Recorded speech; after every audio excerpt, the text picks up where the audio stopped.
and this is a special edition with the rather thought-provoking Who the Hell Gave You Permission episode, and I'm joined by the amazing Kay Fabella, who is the story finder. And Kay, I'll let you introduce yourself a little bit more in terms of what you do and who you work with. Fantastic. Yeah, I am super excited to dive into this episode. You know that this is going to be juicy. Absolutely.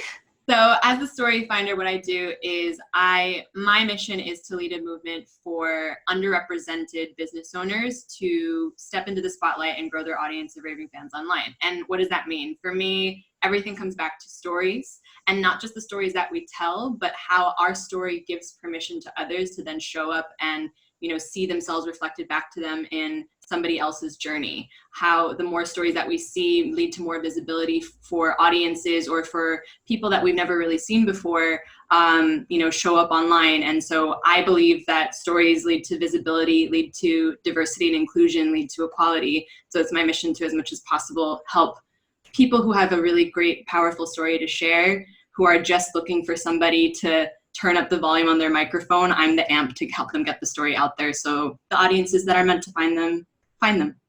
Amazing. It just sounds really awesome what you do. And I've heard so many great things about the work that you do with other entrepreneurs. So I'm truly thankful to have you here today, because you've given us a little hint about the kind of experiences that you've dealt with, but I really feel that there's this real raw underlying layer to why you're here on the TruthBomb Show today, because of certain experiences that we had a previous conversation, didn't we, which we wish we'd press record on, because my gosh, it was really juicy. So Stuff happens off camera, but I'm hoping to bring some of that juice here today, because that conversation, it just made me just go, yes, Kate, it's exactly what we need to kind of bring out, talk about, a little bit like the red table talk, and actually help people to step up. Because part of the reason I wanted to do this show with you is because I have felt, I used to feel for such a long time, that I needed this permission to step up, and permission to say, yes, you can do this, you can speak, you can be heard, you are valid, and you absolutely have a right to be here. Because for so long I've been battling with this belief that I'm a nuisance, that I am in the way, and actually that I wasn't adding any value to the world. And that's it's a gut-wrenching feeling whenever I even think about how that's affected my life, and how much that belief has held me back, and how much I've kind of self-perpetuated that feeling. But enough about me for a second, because I kind of want to bring it back to the experiences that you've been seeing. I want to talk more about how as women we're not stepping up enough, I don't believe. But there's also beyond, that kind of gender equality thing that we have going on. There's also a lot to do with race.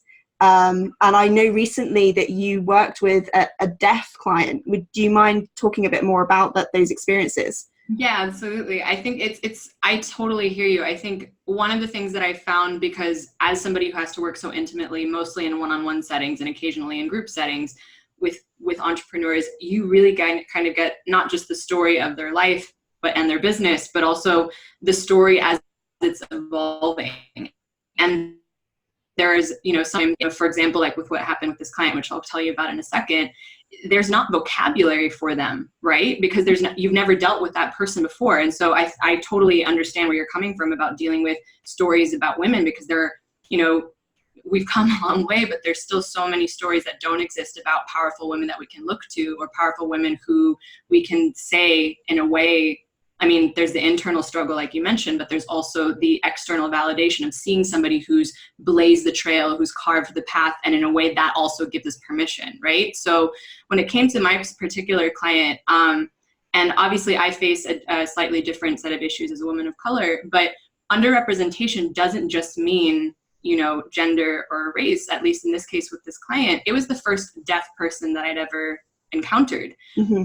And that's because, in my world, I mean, we're on Zoom, we're using Voxer, we're interacting with clients, online, offline, team members. And, hearing is something I take for granted. Actually, I kind of put my foot in it a little bit when I was like, oh, and there's Voxer access. She's like, what's Voxer for? And I was like, for the walkie. Right? Because I've never had to think about it before, right? And that was just, that was an eye-opening moment for me, because it wasn't, it's really simple to talk about diversity, inclusion, representation in, race and gender and sexual orientation or any of the sort of buzzy words around representation, but it's also just populations that we just don't see or whose stories we don't hear. And so that one person's journey has made me much more conscious of, now I need to make sure that my videos have captions. Yeah. Right. I have to be more sensitive in the future.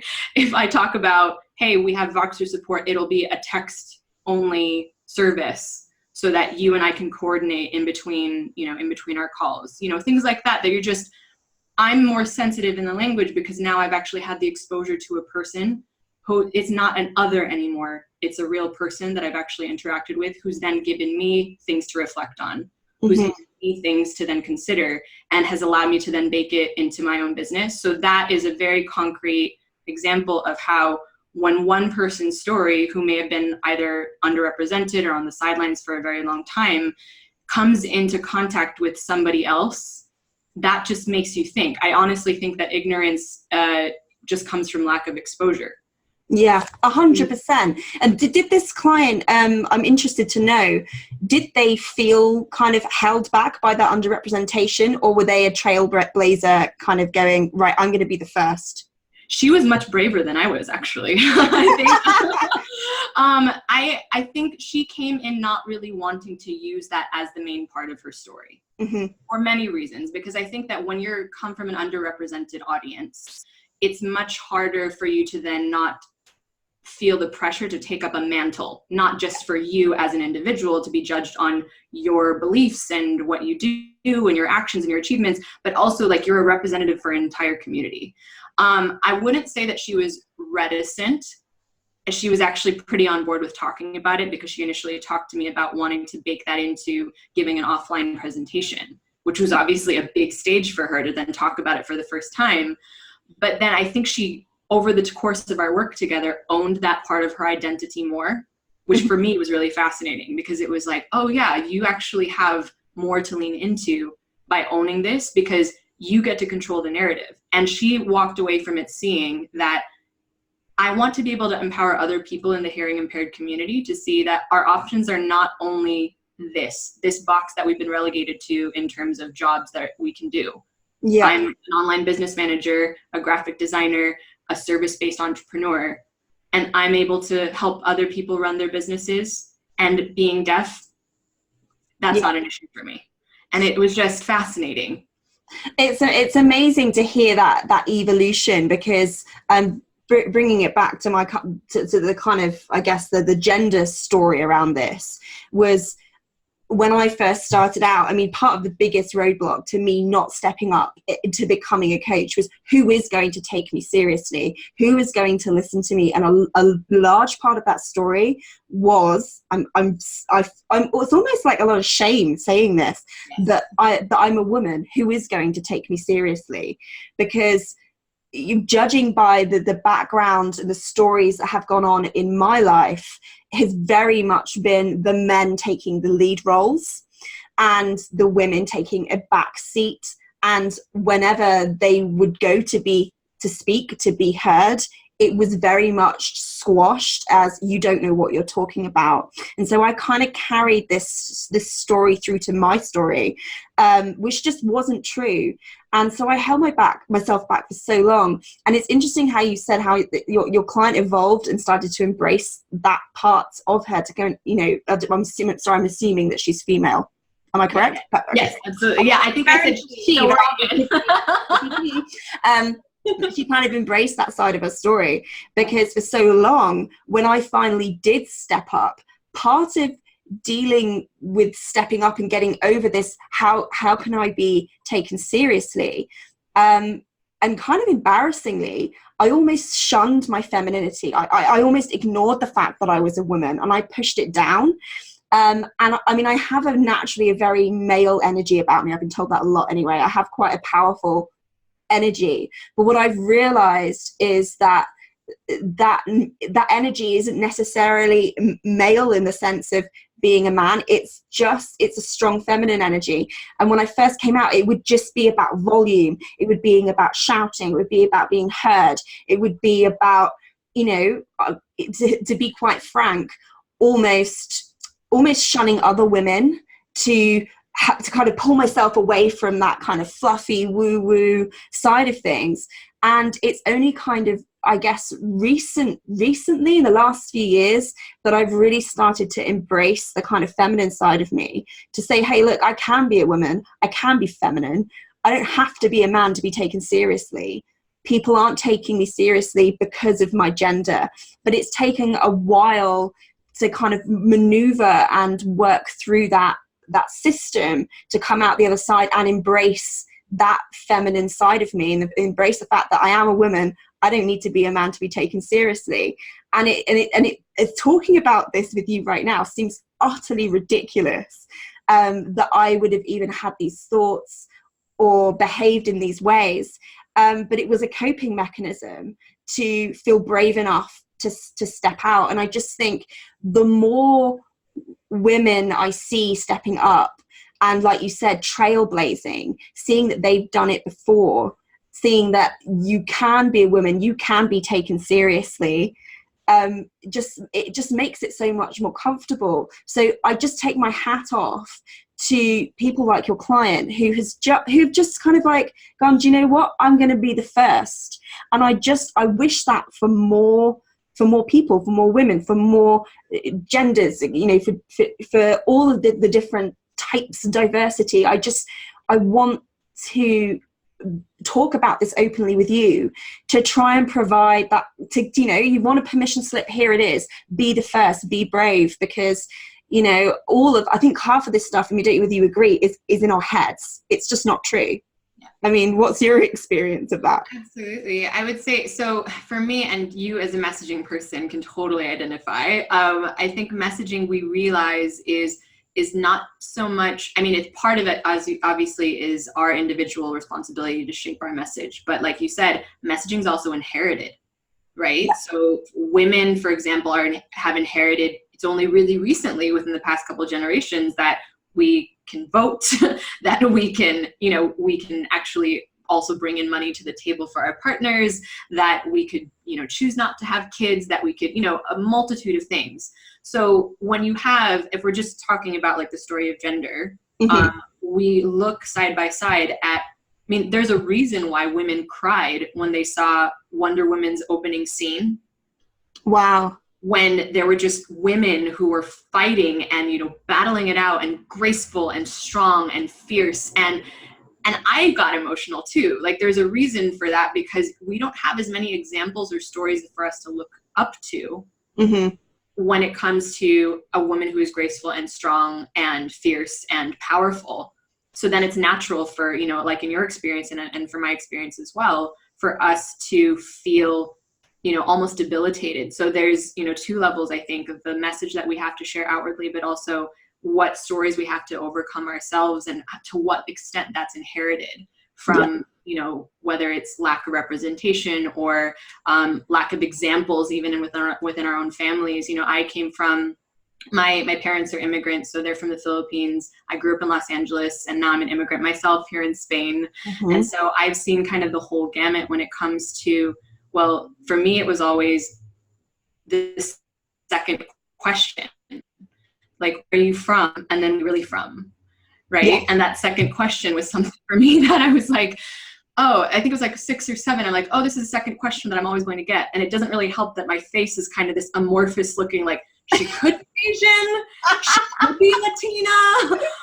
I don't really know. Like, apparently when I traveled to India, like, I'm North Indian, like, I look kind of Mongolian. And I was like, okay, I don't know what's happening with my face. I'm sorry. I understand.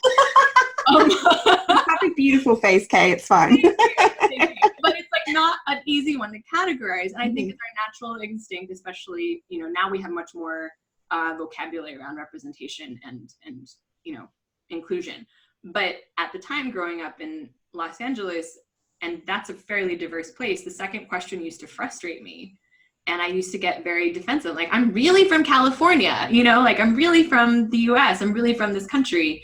And then eventually I started to see it as an opportunity for me to kind of unclench my fists and open my hands and share my story in the process. And that lesson never left me, because then I realized that opportunity to open a dialogue by just showing up and sharing who I was with a person changed their entire worldview, because maybe they'd never encountered a person who looked like me before, or talked like me before, or thought like me before.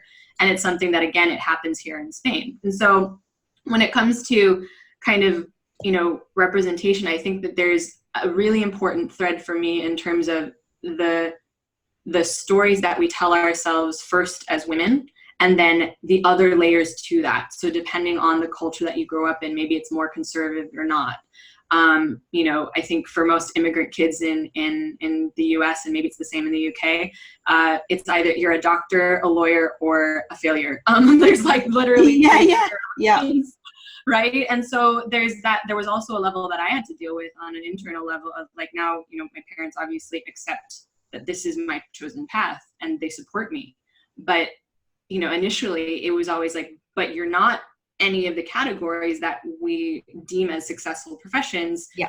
And you would have to face pushback with that, not because of ignorance or whatever, but because culturally that was passed down to them as these are the only ways to be successful. And so even though I would push back outwardly and say, like, okay, I'm standing firm and this is my path, I would still have to deal with the internal messaging that I had inherited from them subconsciously of, but is this the path for me? Should I choose something more secure? And that, I think, initially in the first couple of years of business affected not just my revenue, but also my ability to be an effective storyteller and business owner. So I think it's really interesting for me, the messages that we then carry with us that we've inherited, and how, depending on your experience, for me, it's not even so much about, I want to see representation for the sake of, I want to see a face that looks like mine or a story that looks like mine to give me permission. I want to see more people who have been waiting for that permission to be that first story, right? To be the change that they wanted to see when they were a kid, to be, you know, this like 10-year-old kind of gangly looking amorphous faced Asian girl in California would have loved to have seen represented in the media, or as, you know, a business owner, or something that was not a doctor or a lawyer. You know? So it's powerful things like that, that I think this conversation that you're opening up, and which I'm really excited to talk about on the show with you, it's not so much about trying to do a sort of and this is another part that I really have been sitting with too, is it's not so much about pointing fingers and saying who suffered more. It's more talking about this idea of, well, we're all in this together, and the more of the us there are, a rising tide lifts all boats. And I believe in extending the chain back behind us. You know, if you're able to charge ahead and blaze the trail and show to your daughters and, you know, your granddaughters and everyone moving forward that it is possible for me to be a strong woman and strong feminine energy, not a masculine woman, and run a business and do all these things and change people's lives, that's then messaging that they can then inherit, and it changes the culture and it changes the way that we approach each other. And I truly, truly believe that. 100%. I don't think I could put it any better myself, Kay. That was it's just so true. And I think this is about, because we can shout for the rooftops and tell the powers that be that you should create more opportunity for diversity, we should be representing, and blah blah blah blah blah. But I think and I would say almost half of it, the problem, if we want to call it a problem, is that our mindset. So even when people are given the opportunity, they don't feel strong enough to step into that. And that's what certainly what I'm here to change. And I know you are too, is being that facility and that platform where people can feel brave enough to be that first, to go out there and start building momentum and like you said, be the change that they want to see in the world. I think we all need to get a lot stronger in that. Just very quickly, it's really interesting because the juicy conversation we had before, one of the topics of conversation was Game of Thrones. Now, if you haven't seen season whatever it was, the last season, Spoiler alert. So, so just yeah, you might want to switch off now if you haven't seen those. But what's the face? Daenerys. We were talking about that, and I've since speaking to you about the Daenerys storyline, about you know, how at the very last minute she'd been this really strong, powerful woman figure that had gone all the way through, and you know we've all been rooting for her, and she seemed like this really strong leader, and then at the last minute kind of goes a bit cuckoo and crazy, and then kills everybody, and then ends up getting killed herself because of her, you know, dictatorship that she was creating. And it was just, I know you were disappointed, I was devastated. And you know, I've had a lot of conversation with people, and I can see both sides of the story. So we were mad. I was really annoyed the fact that yet again that kind of strong female leader has been represented as this kind of, all women can't be trusted. Look, they might go a little bit crazy. You know, if you give them too much power, you just don't know what's going to happen. Type figure, which really annoyed me. But actually speaking to both male and female friends and colleagues, they've had some different opinions around that, in terms of, you know, this the way the story was being written, it was always going to happen this way. But regardless of whether we're kind of feel like we're spouting off like a Guardian article here, it is storylines like that that do really disappoint me, when it's been built up to such a state where we go, wow, I'm really behind this character, and then suddenly it's portrayed. And I think, I don't know about you, and I want your opinion on this after having spoken about it and getting over the sobbing over this the shock of it. Is that the part of the reason why I was so mad? Because, you know, she could have been a woman or she could have been a man. You know, we could argue that whichever way it would have gone, perhaps whichever gender they were, perhaps this was always going to be the storyline. But the reason I'm so mad is because there are so few representatives of strong female leaders. And then the one of the very few that really touched, you know, the world, has just been completely crushed. And I mean, then we could go on about the last episode and how awful that was anyway. But what a letdown anyhow. I mean, I don't know. What's your opinion on it now? The dust is settled. Now that the dust is settled, exactly. No, I was actually, I think when we spoke about it, was still a raw nerve. But you're right. I think it's, you know, for me, what I loved about the character, and again, this comes back to just the importance of, like you said, seeing a representation of that when there seems to be so little, was that what the storytellers did for so long, and maybe you can attribute this to the author versus the producers or whatever, be that as it may. We're not going to try and start plenty of things have been talked about Absolutely, that. We won't talk about that one's a bad.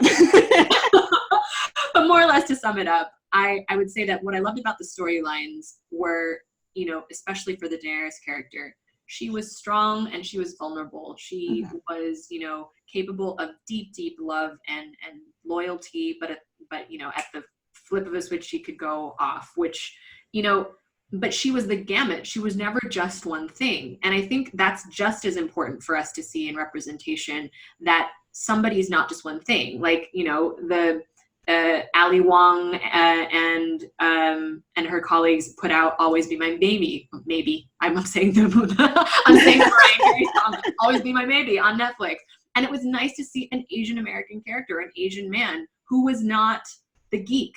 Yes. You know?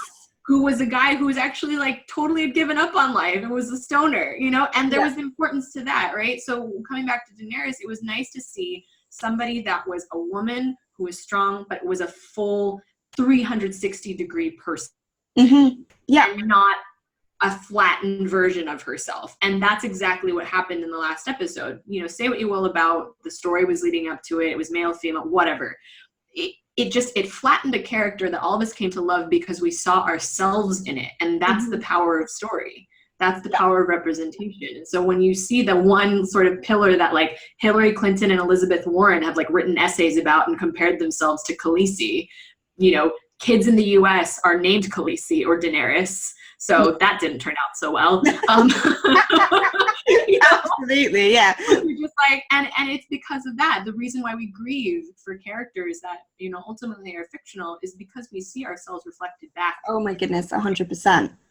Definitely. And I think this comes down to trust in ourselves to be that. So going back to the kind of conversation we had before around being that first, it's having that self-belief and that trust that whatever you are, however you do it, as long as you have the best of intentions, you can trust yourself to speak your truth, to get out there, put yourself forward. And I think ultimately that's what I want to represent in this space, in what I do, in wherever I am, whatever platform I'm on. I want to build that level of trust where people can feel that trust in themselves to go out there and go, to hell with it, I'm going to be the first, I'm going to do this. And I'm pretty sure you're on the same mission, which is just pretty amazing. Very much so. And we need it, right? Because ultimately we are leading a change in a way that allows not just ourselves to be the example that, let's face it, would make 6-year-old us proud, which is really yeah. But also not only the generations to come, the people whose lives we touch and the generations after them who are then empowered. I mean, it ultimately it's a ripple effect. And I think that's why the work that you and I do is so, so important, because we, like you said, we may not be able to change an entire cultural mindset. We may not be able to achieve world peace in our lifetime, and that's fine. But the people whose lives we are able to connect to and the people whose lives we are able to touch, if we could just change one of their minds to be like, hey, I can stand up for myself and raise my hand and say, I'm the person who's going to lead a change, or I'm the person who's going to blaze a trail, or I'm the person who's just going to say, not this. Mm-hmm. Yeah. I know for a fact that the Daenerys storyline, if there were more women, people of color in that writer's room, would probably not have gone that way. No, I completely agree. I absolutely completely agree. So before we leave this conversation today, which is sad because I feel like we could have gone on about this for a whole hour, but what is your kind of final thoughts on this and your final message to people who are listening to this? It's never too late to rewrite your story. I think that, if you have been waiting for permission to be a leader, to maybe you've been rolling your eyes at something in the industry that you're just like, not again, or another this or another that. Why not you, and why not now? Because even though you may think that you don't have what it takes, or you don't feel like you're ready, or something in your past may be holding you back, you can decide today to pick up the pen and turn over to a new page and change the world. Just amazing. Thank you so much for being on here, Kay. If anyone wants to kind of find you, where will they find you? You can find me on kayfabella.com, where I'm writing all my things on story and messaging and a couple of truth bombs here and there. Not as epic as some of the ones on this show, that's for sure. Excellent. And if you'd like to check out my first book, which is coming out in September 2019, it's also called Rewrite Your Story. So obviously that's in my head. Amazing. And get on that book waitlist there, and all the info is on my site. Cool. Oh, it's been such amazing to have you on here and have this discussion. Guys, if you have anything you want to add to this discussion, you want to say, drop it in the comments. Both me and Kay will come back and have that deeper conversation with you guys as well. It's been an absolute honor, an absolute pleasure. Thank you so much, Kay, for coming on talking about this today. Thank you for having me. Take care.